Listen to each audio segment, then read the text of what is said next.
நம்முடைய மாநிலத்தை பொறுத்த வரைக்கும் விவசாயிகள் 60% பேர் இருக்கிறாங்க. விவசாயத்தை நம்பி இருக்கின்ற மக்கள் 60% பேர், 40% பேர் தொழிலை நம்பி இருக்கின்றாங்க. இந்த 60% மக்களும் அவள் இரவென்றும் பகலென்றும் வெயிலும் மழையும் பொருட்படுத்தாமல் ரத்தத்தை வேர்வையாக மண்ணிலே சிந்து உழைத்து பிழைக்கக்கூடியவர்கள் இந்த 60% மக்கள்.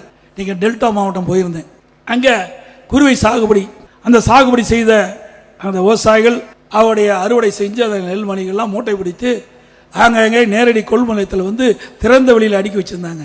15 நாள் அந்த அரசாங்கம் அந்த கொள்முதல் செய்யவே இல்லை. அதனால மழை காலத்தில் தொடர் மழையினால அதெல்லாம் நெல்மணிகள்லாம் மழையில முளைச்சு அப்படியே நாத்து 4 இன்ச்சு வந்துட்டு.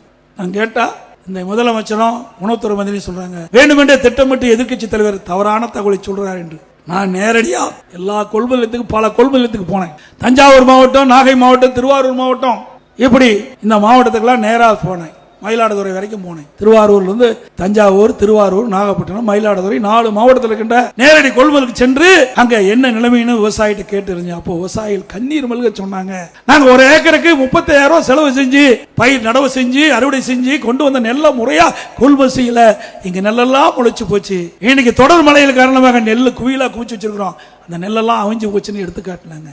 இந்த அரசாங்கம் நேரடியாக கொள்முதல் நிலையத்தில் கொள்முதல் செய்யாத கணத்தில் பல்லாயிரக்கணக்கான விவசாயிகள் இன்றைக்கு கண்ணீர் மல்க தன் உழைத்த நெல்லையெல்லாம் விற்க முடியாத அவலங்களை இந்த ஆட்சியில் ஏற்பட்டுகின்றது. இதற்கெல்லாம் முடிவு கேட்கின்ற தேர்தல் 2026 சட்டமன்ற தேர்தல் என்பதை நேரத்தில் தெரிவித்து